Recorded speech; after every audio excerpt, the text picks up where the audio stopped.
ಒಂಥರ ಐತೆ ಬಿಟ್ಟೈತಿ. ಇದೈತೆ ಇದು ಇದು ಇದು ಇದು ಇದು ಇದು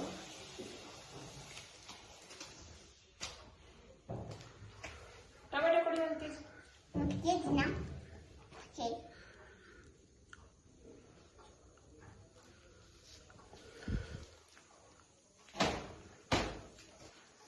ಆಲೂಗಡ್ಡೆ ಪುಡಿ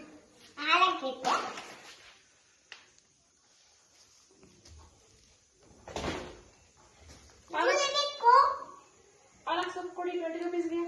ಓಕೆ ಪಾಲಕ್ ಸೊಪ್ಪು